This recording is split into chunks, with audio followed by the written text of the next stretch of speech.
पूरे शिवपुरी वालों, एक बात तुम कान खोलकर सुन लो, शायद तुम्हारी जिंदगी में ये बात उतर जाए तो तुम्हें जीना आ जाएगा। मेरे पागलों, भगवान को बनाते देर नहीं लगती है, वो एक पल में रंक को राजा बना देता और राजा को रंक बना देता। जमाना होता है, सबका समय आता है। जो अंग्रेज हमारे भारत में राज करते थे और जो कपड़े पहनकर हम भारतीयों को गुलामी में, जंजीरों में जकड़े थे, उन अंग्रेजों के कपड़े आजकल हमारे भाई जो बैंड बाजा बजाते हैं वो पहनते हैं। समय का खेल है भैया, समय का। आजकल हमारे यहां सिर्फ उनको ऐसे ही पहनते हैं पोशाक में। पता है वो हमारे जो भाई बैंड बाजा बजाते वो क्यों पहनते? अंग्रेजों की ठटरी के ले। जिन कपड़ों को पहनकर तुम भारत में राज करते रहे ना, उनको हम सड़कों पर पहन करके दौड़ रहे हैं। मेरे पागलों, गुमान मत करना। परमात्मा कब तुम्हें पत्थर से परमात्मा बना दे कोई ठिकाना नहीं, कब रंक से राजा बना दे कोई ठिकाना नहीं। उसके तो एक पल की बात है, फिर तेरी फकीरी क्या और उसकी अमीरी क्या। किसी गांव में एक आदमी जा रहा था। उस आदमी को क्या हुआ, पांव में पत्थर की चोट लगी। वो पत्थर था जो छोटा सा गोल सा, वो उचटकर फूल के पास पहुंच गया। तो जहां फूल लगा था ना गुलाब का, वो फूल पत्थर पे हंसने लगा। ध्यान से सुनना, हंसने लगा। और पता है क्या बोला? फूल बोला, अरे पत्थर, तू दिन भर ठोकर ही खाता रहता, कभी इसकी ठोकर कभी उसकी ठोकर, कभी छोटे बच्चे उठा के फेंक देते। बेचारा पत्थर कुछ नहीं बोला, चुप रहा। लेकिन वहां से एक आदमी निकला जो मूर्तिकार था। उसने वो पत्थर देखा, बड़ा गोल है। उसने शंकर जी समझकर, उसके घर में शंकर जी नहीं थे, उसने थोड़ा काट छांट की, शंकर जी समझकर अपने तुलसी घड़ा पे रख दिया। और दूसरे दिन पूजा के लिए वही फूल लाया जो कल हंस रहा था और उसी पत्थर पर चढ़ाया। तो पत्थर ने पूछा, कहो फूल भैया, कैसी जिंदगी कट रही है? फूल को कहा, फूल को रोना आ गया। बोले, भैया समय का खेल है। कल मैं बाग में लगा इतरा रहा था और तुझे कुछ बातें सुना रहा था। आज चमत्कार तो देखो, तू भगवान बन गया और हम तेरे सिर पर चढ़ रहे हैं।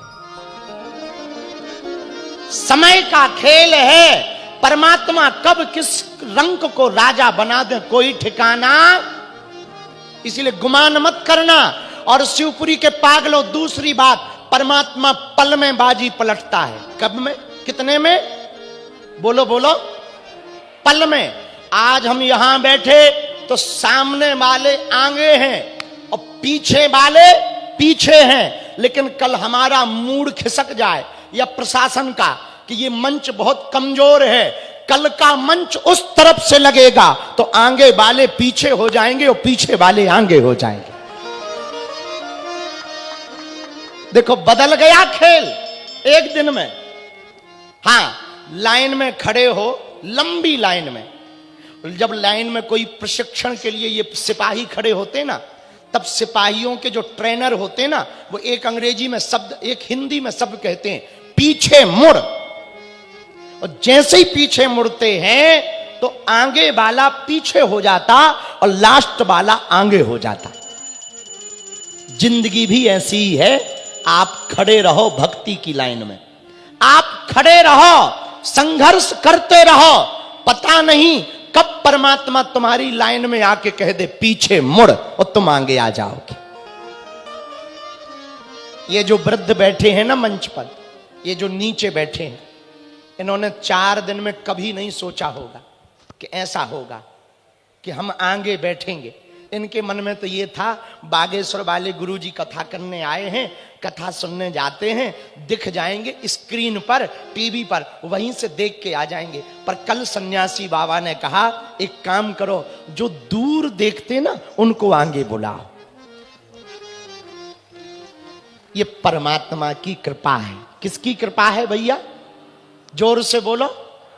इसलिए परमात्मा पर भरोसा रखो। किस पर भरोसा रखो? धैर्य मत तोड़ो। भगवान बाजी पलटने में माहिर है, तुरंत बाजी पलट देते हैं।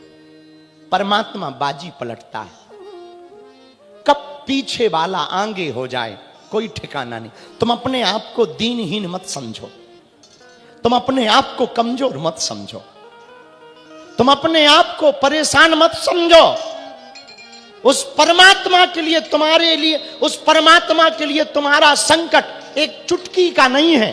वो जब रीझ जाए सो रीझ जाए। जो सुदामा पहले 5 घरों में जाकर मांगते थे, उनको परमात्मा ने 3 लोक का राजा बना दिया। जो सबरी वन में रास्ता साफ करती थी, बेरों को लाती थी, वो आज घर घर की पूजनीय माता बन गई। राम की चर्चा होगी तो सबरी की जरूर होगी। ये परमात्मा की लीला है भैया। जो केवट नाव चलाता था ना बेचारा, सबको सवारियों को पार करता था, आज उसी केवट की कथा सुनकर करोड़ों लोग पार हो रहे हैं। ये परमात्मा की कृपा है।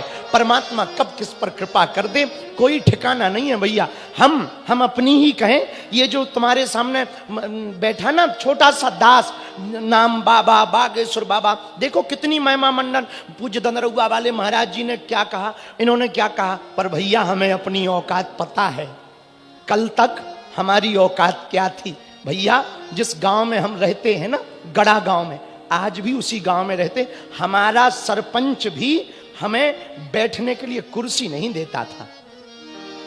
हम उसके पास जब जाते थे ना, कुर्सी नहीं देता था, कुर्सी। भैया वो फट्टी, वो चबूतरिया पर बोरी होती ना, बोरी पे हमारा नाम लेके कहते, ए गर्ग जी बैठ जाओ उधर, और हम बैठ जाते थे, कुछ ना कहते थे।